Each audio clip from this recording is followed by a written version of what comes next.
It has been about 7 months or so since our last Disneyland tour. I usually do this once every 4 to 6 months, and we are just going to walk around the park.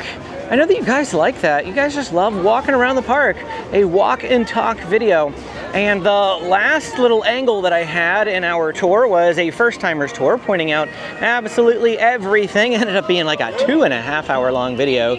This one, I don't know how long it's going to be. It usually takes about an hour to an hour and a half to walk around the park. You guys will see the end time. I don't know going in. But the focus, the angle that we're going for in this video is going to be like secrets. And I don't have any secrets written down. I don't have anything specifically that I want to go over with you guys. But I do have just a lot of knowledge in general about different things in the park. So we're going to point out some things as we go. We might have done this maybe 3 years ago, but it's been a while. So I figure it's good to refresh some things. There will be things I missed. You know, don't come at me in the comments. But if you want to share some other secrets that you might be aware of that I don't talk about. It's not that I missed it or left it out, it's just that there's so many of them we're not going to talk about everything. What do I mean? Well, of course, the fact that right over here above the fire station is Walt's apartment. He actually lived there during the construction and the early days of Disneyland. Lived up there because he didn't want to have to go all the way home. He wanted to be close to everything that was going on, so he lived right up there. And you can go up there every now and again when they have special tours that allow you to go up there. And then also, where to go? I'm going to say right here. They have a lot of props all throughout the park that are real items that have been decommissioned, and this is one of those items. It's actually got a Town Square Canyon Historical Society plaque in front of it to explain the significance of that. But it's not just the plaques, there's also the lamps that go up and down Main Street. These are items that were purchased at a discount, actually for scrap. Walt Disney purchased them for scrap and then installed them here in the park, and you'll see things like that all around the park. I know we're not up there yet, but in Fantasyland, the King Arthur carousel is actually a carousel that was purchased from Sunnyside Park. I think that's what it was, Sunnyside something Park in Toronto after it closed. And they relocated that carousel here. So in the early days, Walt had to stretch the dollar as much as he could. So he bought a lot of things that were real and existed and just bought them at, like I said, discount prices, scrap prices, things like that, and then put them in here. These days, I feel like the Imagineers do create a lot of things from scratch, but they also still purchase items like that at discounts. In fact, and a lot of people sort of talked down about this whenever it was built. When we get over to Madame Leota's shop, we'll point it out, but the physical building for Madame Leota's Somewhere Beyond was actually like a Home Depot like build kit, something you just purchase and pop up, and they made some minor modifications to it, but it literally is not something handcrafted for Disney. Stuff like that. That's the kind of thing that we're going to talk about as we go around. Coming up, you know, we'll show you where the Little Man at Disneyland is, and we'll talk about the dark water and the clear water systems, and got a bunch of stuff to talk about. If you don't know what I'm talking about, you will soon enough. Over here at Refreshment Corner, let's go ahead and talk about these light bulbs. So when they were putting in these light bulbs, they were doing them every other, right? Red, white, red, white, red, white. And then they get to this one spot, and they're like, oh no, they were going to have 2 reds or 2 whites in a row, and Walt just told them, or maybe it wasn't Walt that told them, I don't remember the exact story, but they decided that the solution was to paint the light bulb half and half so that the colors still alternate, and that was kind of how they did it there. Little details like that all over the park. So many things. You need to get yourself a Disney Secrets book, guidebook. And just read some of the fascinating things. If you love Disney history, if you love learning about the parks, you love the parks that much, you want to know more about the special little things here or there and the making of the park, definitely pick up some Hidden Mickey books, pick up some Secrets books. There's people who are smarter than me that know these things, that have written books that you can buy. They're not official books, they're just people like me who just have the knowledge.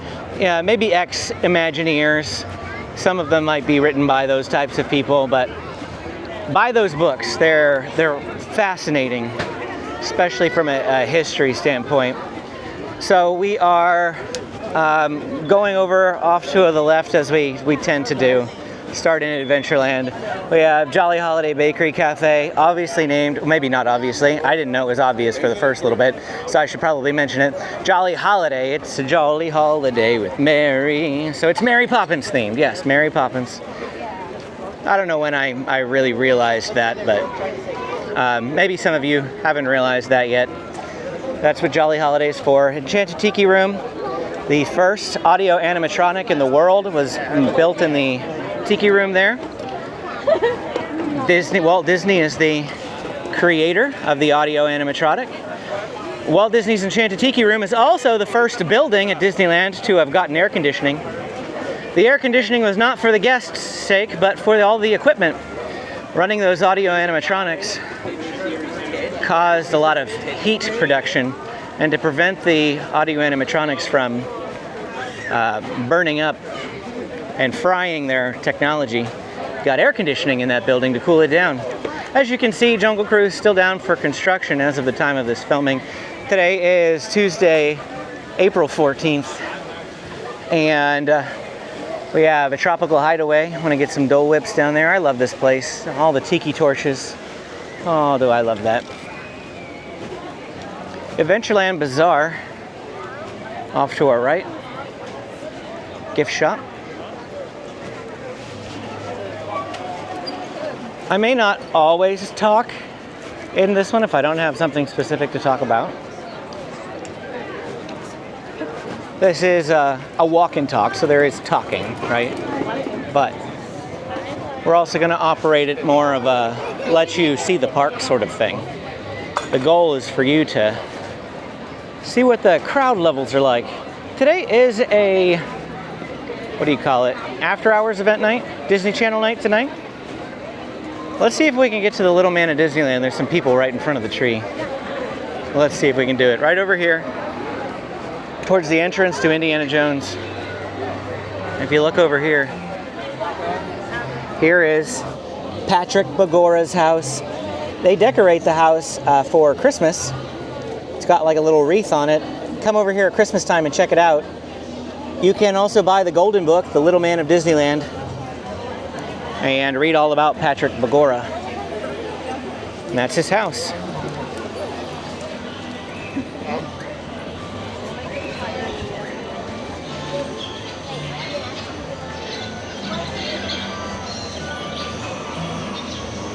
The Adventureland treehouse. I believe the treehouse in Walt Disney World is the Swiss Family treehouse. And this was Swiss Family originally, I believe, and then it got turned into Tarzan and turned back into the Adventureland treehouse. Was it 2023 now? Is it that long ago? I can't believe it's been 3 years since that has switched back. There's a look at Pirates of the Caribbean. Line is full. This is not a crowd update, but we'll let you see crowds at the same time. Although the line is not up on the bridge.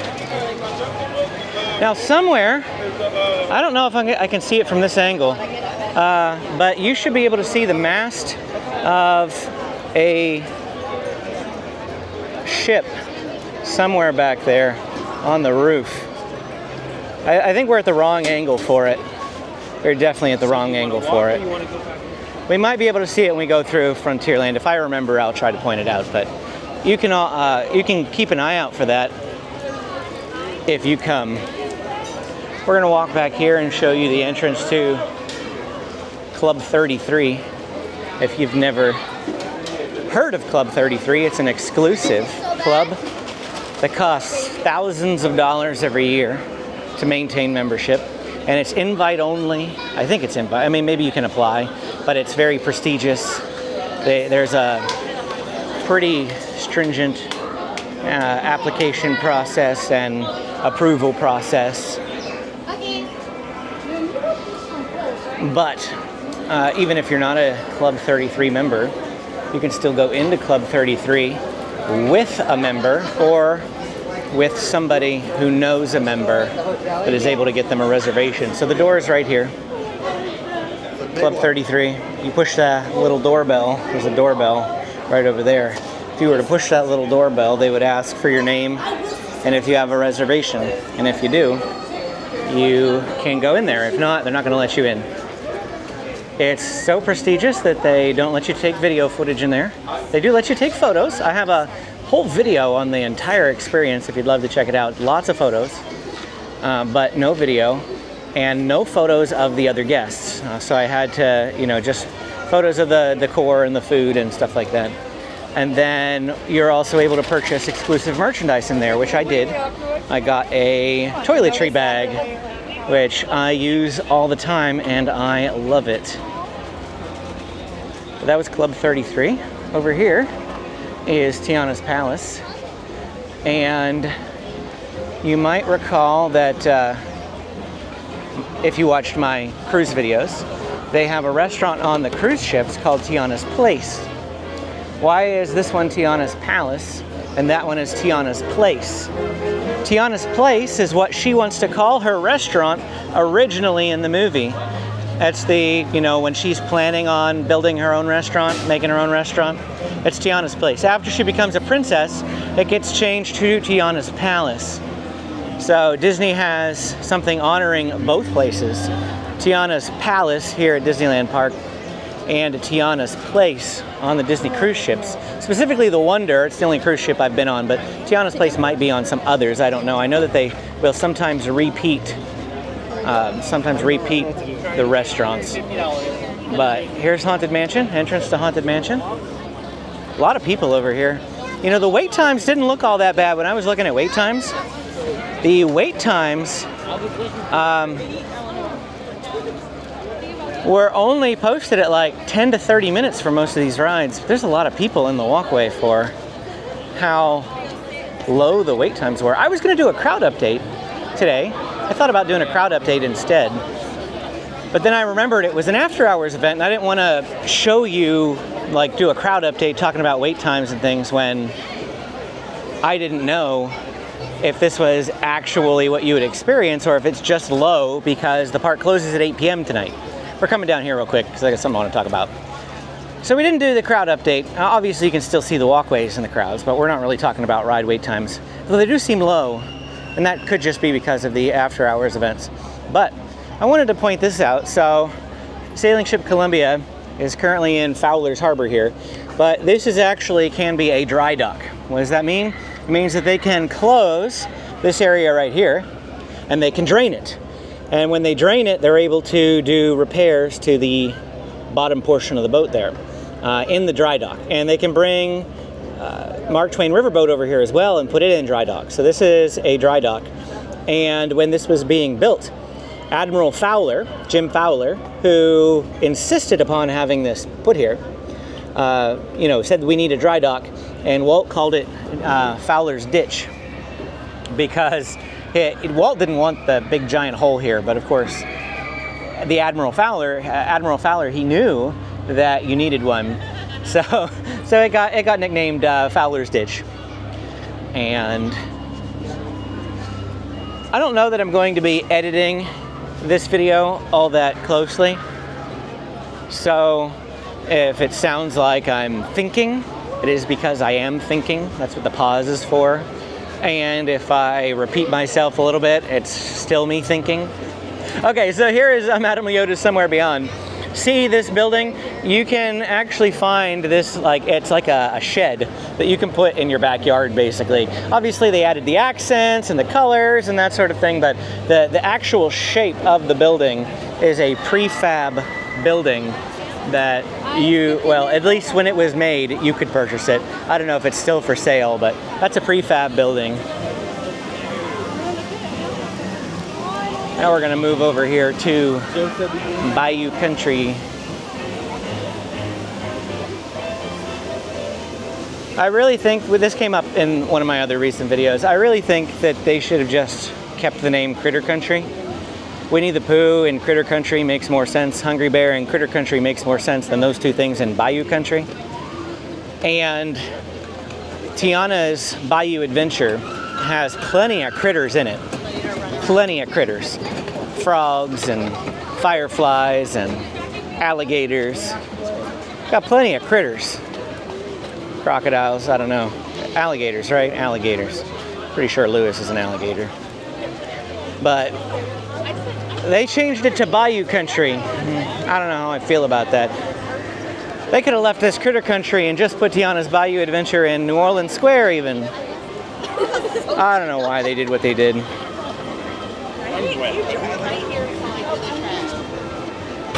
We are coming back now.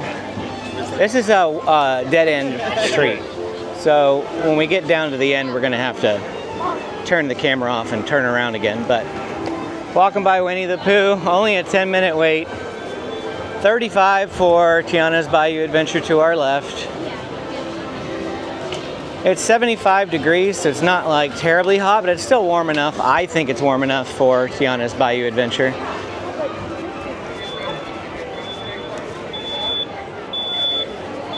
The real reason for coming back here is because I need to film something for another video. So I'm going to turn the camera off in a minute, and then we'll meet you back up at Hungry Bear. But let's see if we can get through the people here. That's a lot of people in the walkways for how low the ride wait times are. Surprised. We have a meet and greet for Winnie the Pooh, and it looks like Eeyore is with him right now. Oh, Pooh Bear. I'm not very good with my Winnie the Pooh voice. But maybe I'm better with Eeyore. No, not really. And we're back up at the top now, and apparently that is real grass on top of raised berets because quite a bit of it is dead. Yeah, probably need to fix that.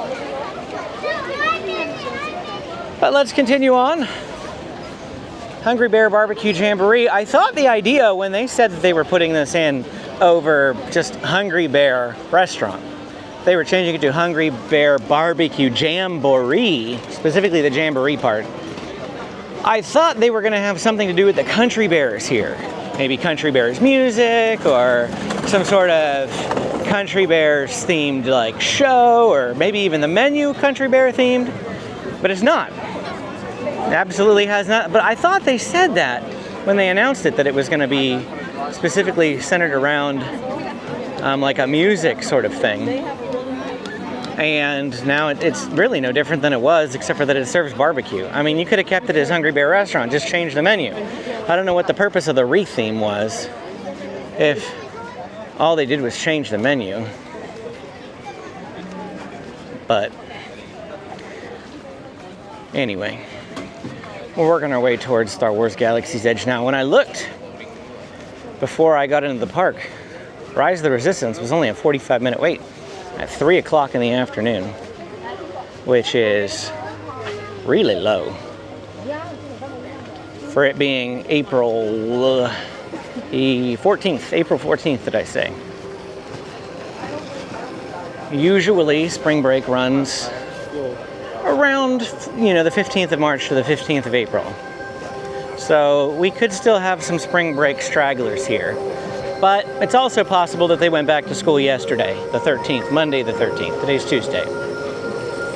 So maybe we are out of spring break, which is why I wanted to do a crowd update today, because, if we're past and out of spring break, I wanted to see what the crowds were like. But when I booked sorry, I got a bug on my glasses. Shoo. All right, I fixed it. When I booked this, I just booked a Tuesday because I always come on Tuesdays. If I come by myself, I come on Tuesdays. If I come with my family, it's usually Saturdays. Sometimes Sundays if they're blocked out on Saturdays. But usually Tuesdays if I'm by myself. And so I just booked a Tuesday. I didn't even pay attention to it being an after-hours event. It doesn't affect me. I'll be gone before the park closes anyway. But what it means is that I didn't realize this was a after-hours event day. And that affects the crowds, because anybody who doesn't want to get kicked out of Disneyland early is going to, oh man, 30 minutes. Oh, that's so good. So good. 30 minutes. People don't want to get kicked out of Disneyland at 8 p.m. if the park normally closes at 10 or 11, or especially when the days that it closes midnight. They don't want to get kicked out that many hours early. So if you're here without a park hopper and you're just here on 1 park per day ticket, generally those people are going to pick to go to Disney California Adventure today and go to Disneyland either yesterday or tomorrow because they want the longer hours. As a result, especially mornings, oh man, rope drop mornings on after hours event days are amazing. And it being a Disney Channel night, I think is affecting the crowds. Anywho's, let's pull a paging Mr. Morrow. Fellow Pennsylvanian, Nate. Although I have not, to be honest with you, I haven't watched his videos in a very long time. The last time I watched his videos, he was still palling around with Jackie from Super Enthused. But that was before Sam moved out here and they got married, and you probably have no idea who I'm talking about if you don't watch Walt Disney World vloggers. But do you know that that's kind of how I got started as a Disney vlogger? Watching Walt Disney World vlogs to plan for my trips all the way back in 2016. I feel like back in 2016, I remember watching Tim Tracker and thinking that his videos were so cool. I bought a video camera to take footage of our trip. Now, there's a hidden Mickey around here somewhere. I know that was rather abrupt. I'll keep telling my story in a minute. There's a hidden Mickey in here somewhere that I want to look for. I don't remember where it is. Might be up there somewhere. Sometimes it might be in the cords. I don't remember. I need to do like a straight up hidden Mickey video, separate hidden Mickey video. Because I remember a cast member pointed out a hidden Mickey around here once. Oh, you know where the hidden Mickey is? Okay, there it is. Right there, do you see it? I'm pointing at it. That's the hidden Mickey. A cast member heard me talking about it and came over and pointed it out. Thank you. Thank you so much. I need to get a cup of water here. After picking up a cup of water, we're actually going to go down this way. We're bypassing Ronto Roasters. And we're coming down here because I want to show you something, but I think we need to be at the right angle to see it. So let's work our way down here. Actually, I probably should have pointed it out back that way, but this like pathway here was originally supposed to be a third Bantha ride. There's a big door back there. Remember the big door by the marketplace, if you've been here before? The big door was where Banthas would come out for a third attraction. Anyway, let's point out over here. Okay, yeah, I needed to be down here. It's even down here, it's kind of hard to see. So let me zoom in as best as this camera can zoom in, which is not very far on my Osmo Pocket 3.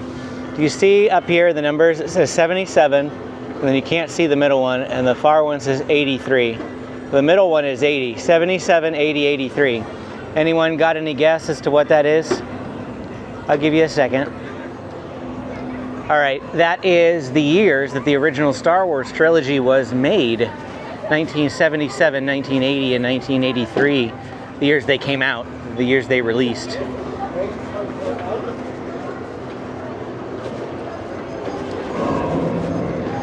Back up by Ronto Roasters again. Yeah, we might have been able to see it from here. Still kind of hard. That's above Docking Bay 7. Dock Ondars, I did see this. Dock Ondars, currently down for refurbishment. It's popped up just the other day. I was just in there like a week ago. Yeah. So that was rather recent, that closing.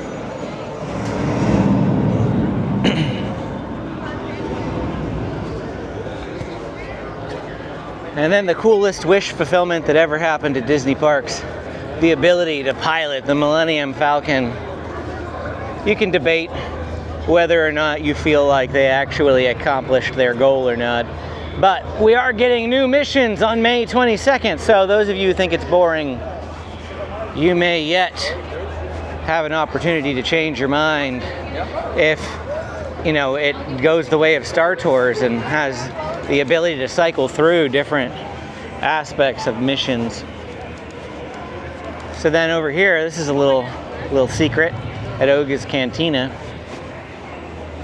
There is a hidden Fab 5 character here. Just met a lovely viewer from Sacramento. Thank you for saying hello. Always a pleasure to meet you guys. Now, do you see it? Do you see the hidden Fab 5 character? It's Donald Duck, of course. See the blue ribbon? That's his little hat ribbon.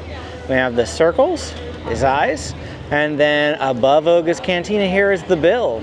Yeah, I mean, it's not perfect, but it's definitely intended. And so we've got a little Donald Duck here in Star Wars Galaxy's Edge. There's also another hidden Mickey back this way, if I can find it. Gotta find it again.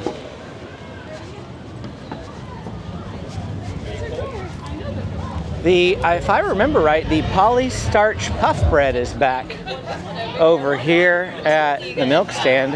And the new pink milk is one of the best milks that they have. I heard you can still get the green milk, you just have to ask for it. Oh, it's listed up there now. For a while they didn't have it listed, but they actually have a little placard with it.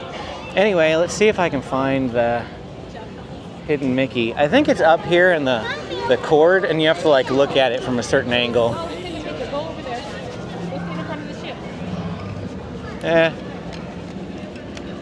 Kind of hard to tell, so yeah, we're not going to bother zooming in.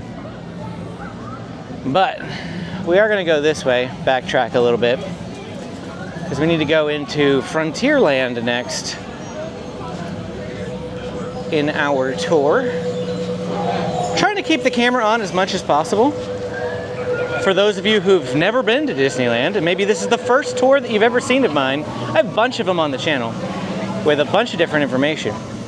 But this will hopefully help you get a layout of the land. Your allegiance should be with the First Order. Be careful, citizen.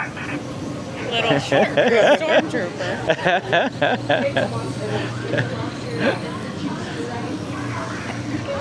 I guess Boba Fett isn't dark side enough for them. I don't know.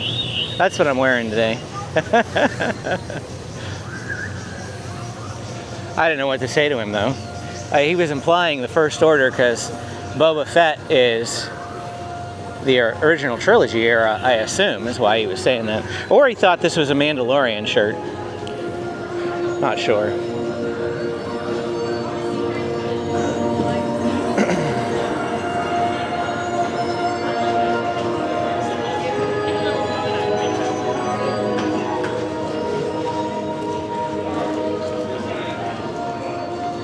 So the reason I make these videos, I was telling my story earlier, I'll get back to that. The reason I make these videos, specifically the tours, is because I know how hard it is to visualize a place when all you're seeing are clips and cuts from vlogs. And so I like to do, camera on as much as possible walkthroughs so that you are able to fully grasp what something looks like. I had to watch one of these types of videos for a Disney cruise ship before I went on a cruise because I watched tons of vlogs. I don't know, hours and hours of vlogs. A lot of different people's vlogs, full trips, probably a good dozen or more full, 5-day trips on YouTube. And I could never get a feel for what the ship actually looked like because nobody ever showed the whole ship. There's just clips of them doing stuff. And when I finally watched the full walking tour of the ship, I was like, now I got an idea of what this place looks like. And I feel like people have the same question with the theme park sometimes. If you've never been here, you don't know what to expect. So I like to do these tours every now and again. And then there's the other group of you that know what it is. You've been here 2-3 dozen times. You love Disneyland. You can't get enough at Disneyland. And you just love to look around and wish you were here and kind of imagine yourself being here as you watch the video. So whichever group you tend to fall into, hope you're enjoying the walkthrough. But we were talking about how I said that I was watching videos back in 2016. I made my first ever vlog in 2017. But it was, and I think I've shared this before, but It's something that I don't know if I will ever show to the public, but somebody suggested putting it as a members only video. And that might be an idea. That might be an idea if you want to see monotone me, unenthusiastic me from 2017. But Big Thunder Mountain Railroad over here is closed temporarily, I would assume. But yeah, when we went on our honeymoon in 2011, we honeymooned at Walt Disney World. I have tons of photos of that. And then we went again in 2013, just Amy and I. James wasn't born yet. And I have just mostly photos of that trip. And then when James was born in 2014, I have mostly photos from that trip, but I took a couple of videos that time. Just a couple, maybe like 10 to 15 videos for the whole trip. And looking back on those little video clips were like so much more memorable, even in their terrible quality, because the awful resolution on the camera that I had. The videos really brought back the feels more than the pictures did. So that was the looking back on the 2014 trip. So by 2017, when we went the next time, I bought a video camera. Here we have the petrified tree that was presented to Disneyland by Mrs. Walt Disney, because Walt thought that this would make a good gift for her for an anniversary, I believe, or a birthday, one of the two. And Mrs. Walt Disney, Lily, just kind of looked and was like, what am I supposed to do with this? It's from Pike Petrified Forest in Colorado. So she gifted it to the park, and here it stands from 1957, still here, nearly 70 years later. Oh, we were gonna look for the, I don't know if we can see it from this angle. I don't know, I'm trying to see the, like, pirate ship sail. You might only be able to see it from Tom Sawyer Island, I don't know, but can't see it from down here. Here comes the Mark Twain riverboat, pulling away from the dock. I just love the rivers of America. It's got such a great feel in the park. And River Belle Terrace is right over there. And then we've got Stage Door Cafe and Golden Horseshoe. I know we haven't been pointing everything out. So you know how I was just talking about, new people, if you are trying to get a feel for the park. If you want to see everything, me point out everything, I do have a tour for that. I mentioned that earlier. I do have a tour for that. This is more or less just kind of like an update, I guess. We're just having some fun. Just having some fun.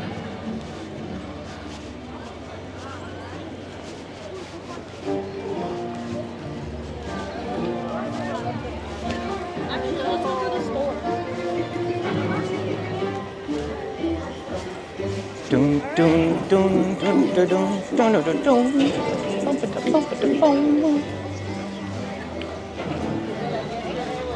M-I-C-K-E-Y-M-O-U-S-E.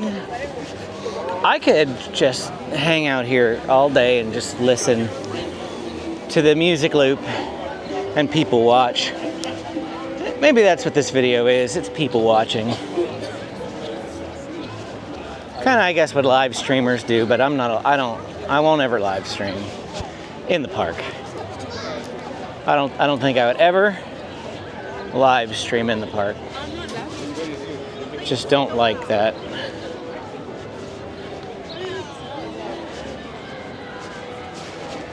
But we'll walk around.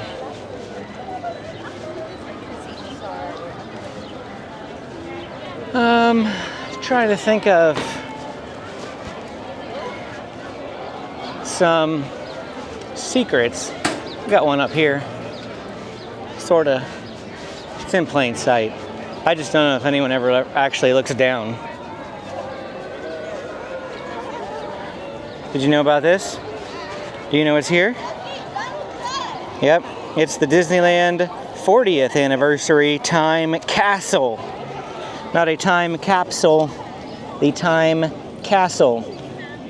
And we're gonna open this in the 80th anniversary on July 17th, 2035. It's only 9 years away, can you believe that? In 9 years, we'll be opening up the time castle here at Disneyland. There you go. Maybe something you didn't know. Here's another one. You know this drawbridge over here is real? It's only been raised twice though. In the history of Disneyland, it's only been raised twice. But it's real, and it can be raised. And also that the Walt Disney family coat of arms is right there. But see, here's the mechanism for actually raising it. So it can be raised. Did you know about pixie dusting? Occasionally you'll see cast members over here with a pixie wand. And if you ask them, they will pixie dust you. They'll put glitter in your hair. That's what it is, it's glitter. And then did you know that if you look long enough, you can actually see the evil queen appear in the window over here above Snow White's castle? She's actually looking out right now. I don't know if you can see her. See if we can zoom in. Oh, it's just closing, it's closing. I don't know how well you were able to see that. Lighting isn't that great.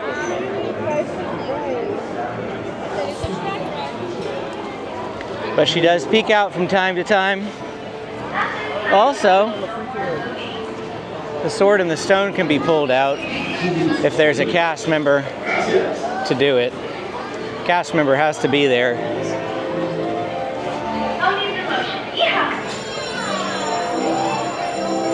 Red Rose Tavern over off to our left, if you want to go get some gray stuff. One of my favorite desserts at Disneyland.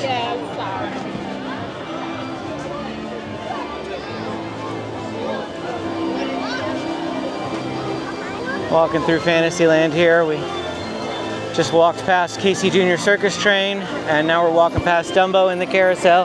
Here's the carousel. Remember what I said about the carousel earlier? How this used to be, this is like, oh man, 120 years old, something like that. Really old carousel. But whenever the park closed down, Walt had it brought here. It's been refurbished many times. It's been refurbished many, many times. But 100-year-old carousel. Hey, Jay.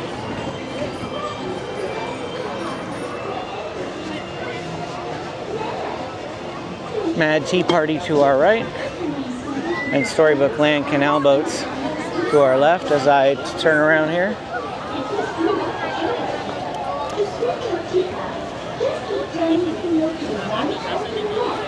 Alice in Wonderland will be on the other side of the teacups. And then Matterhorn here. The Matterhorn is the world's first tubular steel roller coaster. A lot of history here at Disneyland, a lot of theme park history. First audio animatronics, first steel tubular roller coaster. Walt Disney was an innovator. I think that's what makes Disneyland so great. A lot of the innovation that happens with attractions and design, just amazing. You got to admit, there's something special about Disneyland. I'm not going to SeaWorld once a week. I'm not going to Six Flags once a week. I haven't even been to Six Flags even once. I mean, SeaWorld is nice and all. I mean, it's not that great anymore. Legoland is nice and all. The San Diego Zoo is nice and all. Knott's Berry Farm is nice and all. But nothing holds a candle to Disneyland. Of course, this is one of the most widely known facts, but It's a Small World was first debuted at the New York World's Fair. And then they relocated it all the way to Disneyland. Another thing that debuted at the World's Fair was Carousel of Progress. Disney debuted a lot of their innovations and inventions at the World's Fair.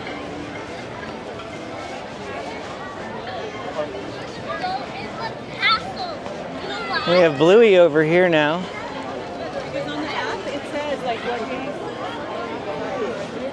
It should be over for the day. I think the last show's at like 3:30. 3:10. It says 3:10. And it is 3:50, yeah. It's over. Let's walk up here then, right? If it's over, it shouldn't be too crowded. Should be able to walk in here. Bluey's best day ever.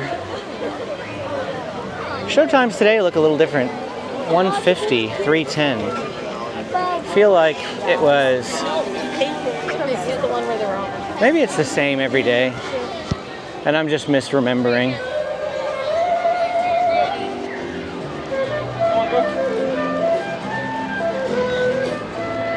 The Pizza Girl's baked potato at Troubadour is really good. I do recommend. Chili's Chill Zone. Yeah, definitely the show portion is done. Let's walk down here. I haven't actually walked fully down here either of the two previous times I've been through here. Oh, there's the little Dalmatian. I don't remember her name. It was on the screen. They have a screen right there, and then they have a screen over on that side.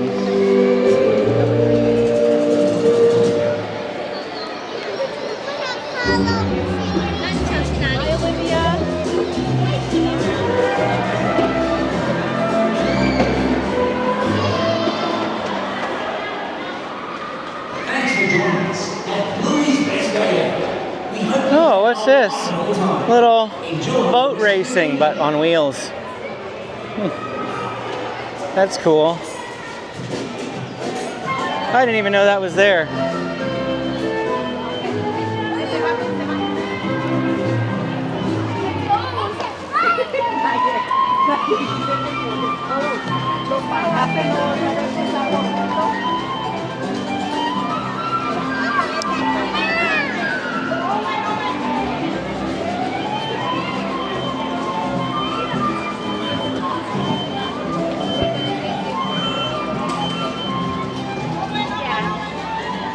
That is a lot of people at the Toontown station for the train depot.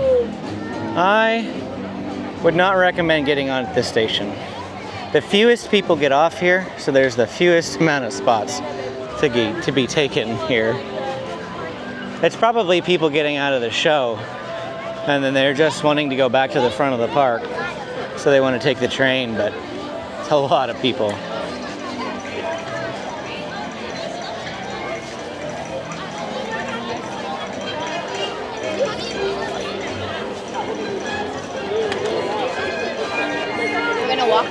Daddy!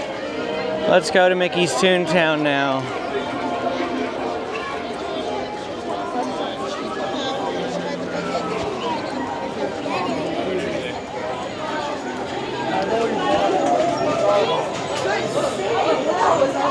A lot of people.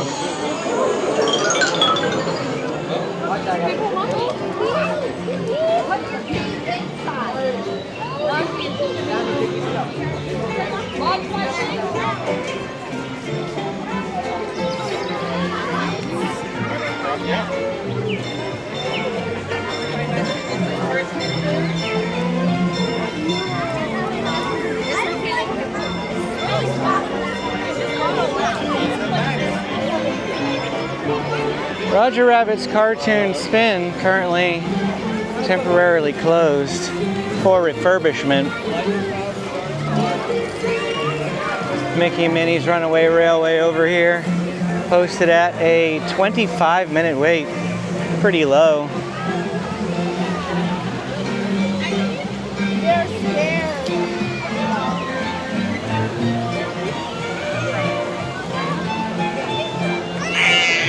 Cafe Daisy.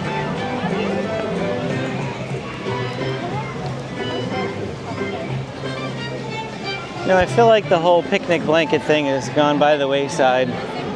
They added all this green grass up here. The turf, specifically for families to get those picnic baskets and have lunch, basically.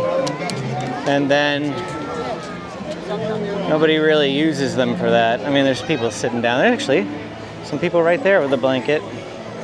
Not a picnic blanket, not eating, just chilling, letting their kids crawl around. 15 minutes for gadgets. That's it. That's the end of the land. We're just going to turn around now. Walk through here. Mickey's house, still a 30-minute wait. Low lines are all around, but Mickey's house, 30 minutes. And look over here, Minnie's house. Still got tons of line too. 20 minutes though, only 20 minutes. I've seen the line worse, but I guess they just don't really have room inside. Mickey's house has a whole bunch of winding rooms for the queue to fill up. I'm gonna turn the camera off. We're gonna link back up at Matterhorn. Here, I turned my microphone off. You can enjoy this high school band.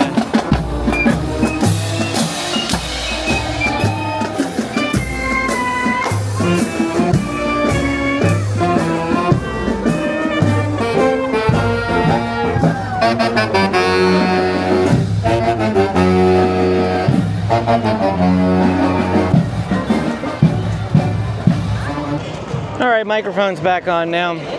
And still a lot of construction over here around Edelweiss Snacks. It is open again now, but the tables are still blocked off back here. The old motorboat dock for one of the older attractions. And that got turned into a table spot, but it's not there anymore. Well, I mean, it's there, but currently blocked off.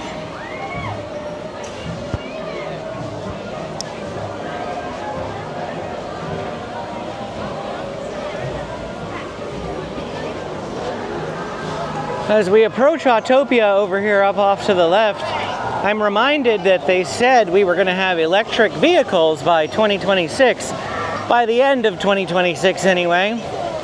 But that was announced back like 2-3 years ago, and they haven't even started making any transition as far as I'm aware. This is Autopia right here. So I don't know if they're just going to suddenly, bam, get rid of everything and put new ones in, or if it's supposed to be a slow process or what, but yeah, they haven't started doing anything.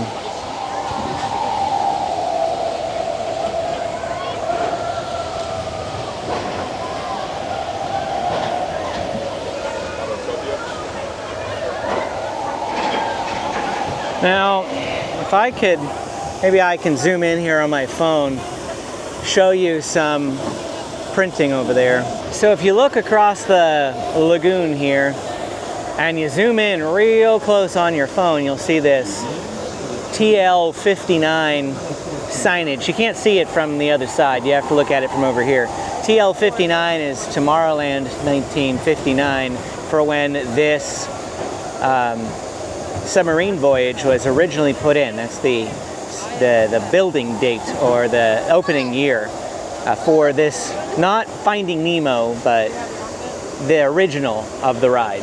That does mean that we only have one more land to go, and it is Tomorrowland. There's a lot of little secrets around Tomorrowland. Or maybe not necessarily secrets, but a lot of history. You know, I'm just remembering I didn't go show you the crooked wall, the crooked brick wall on Main Street. Amy wanted me to show you that. Maybe I'll do it at the end on the way out of the park. I don't really have a reason to go by the lockers, but we can swing by, show you guys.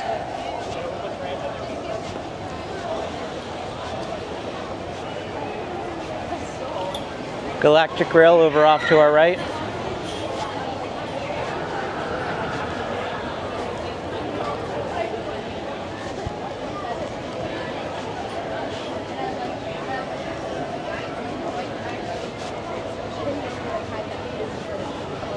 I feel like actually, now that I'm thinking about it though, a lot of the little secrets in this land have to do with like inside attractions. And we're not going on any attractions for me to point stuff out. like similar to the TL59, there's some stuff like that on Space Mountain, but you have to be inside the attraction. We're not going to go in there. I can point out some things on the exterior, though. We can talk about that attraction in a moment. But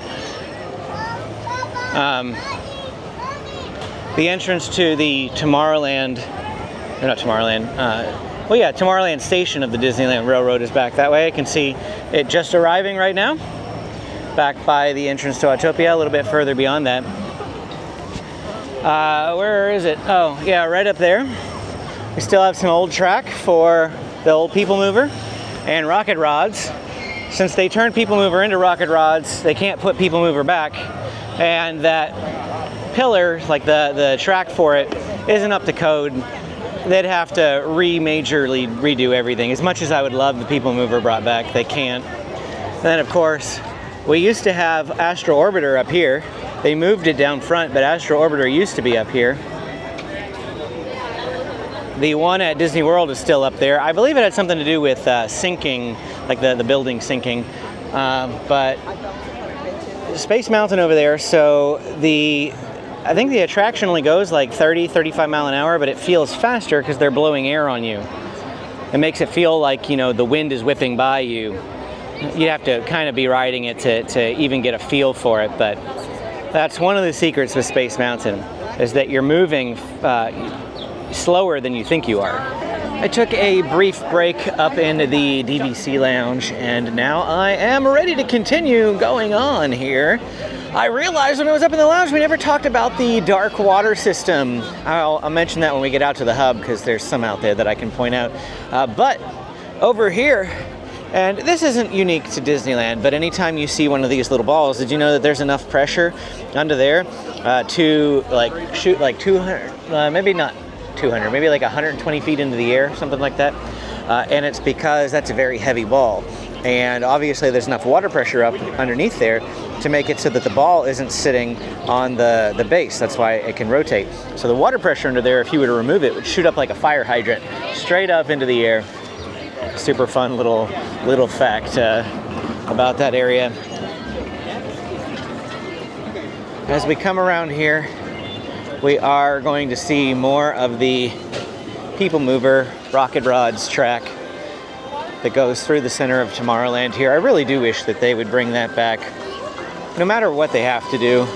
I mean, people say that Tomorrowland just needs an overhaul completely. So one of you suggested leaning into the sort of retro Tomorrow aspect, and instead of it trying to be the future, which would be a decent way to do it.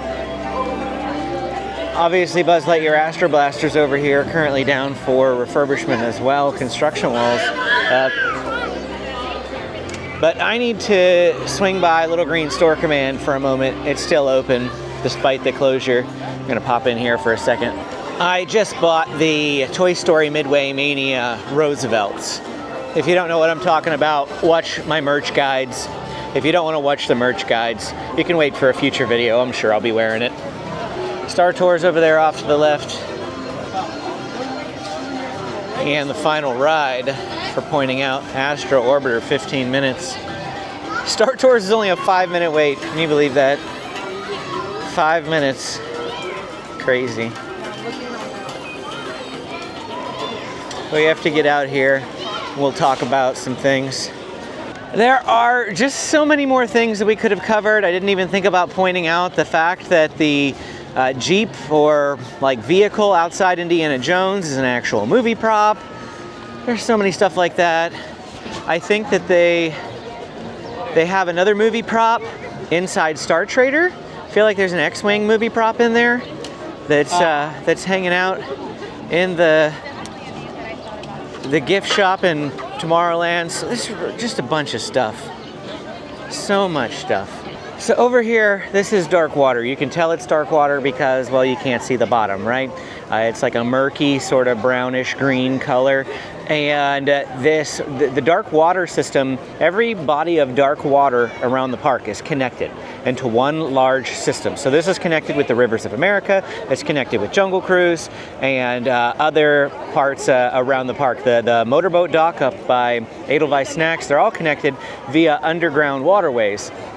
And basically, in order to get this color, Disney had to dye it, because otherwise they couldn't get it that dark, and you could see the track underneath. And so they specifically engineered this color and then orchestrated it around the park.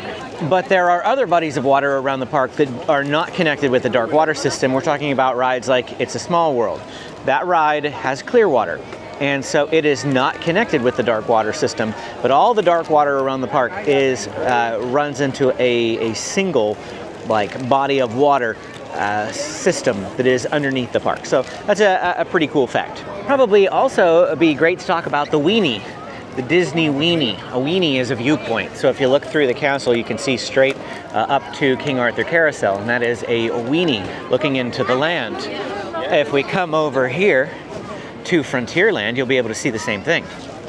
Now, the purpose of the weenie is so that when you are staring down into the land, you can see multiple points that will attract you and want you to find out. I can see all the way to the Mark Twain Riverboat. I don't know if you can see parts of it over there sticking through, but the purpose of that is so that you see something in there and then you want to go visit that particular item. You can see a lot of different vistas, a lot of different aspects of the land right here from the hub. But then, if we come around here, this is the only land around the hub area that does not have a weenie. All the other ones have weenies, where you can see and you can view the land. But over here at Adventureland, if you take a look, you're just staring right at a wall. And that's because, it being Adventureland, Walt wanted you to be able to go and discover the land for yourself, not see it up front. The whole idea is that this land is mysterious, and you should go and adventure in it. And so Adventureland's the only land that doesn't have a weenie. And the weenie is specifically designed, again, for Disneyland. He wanted you to be able to see things that you would be interested to go see it. But they changed that with Adventureland to leave the mystery involved. I don't know if I explained that well enough. It's, off the top of my head. I'm not reading off of any script or anything, just things that I remember reading about and hearing about before. So if the explanation wasn't great, I apologize. But that's the general idea.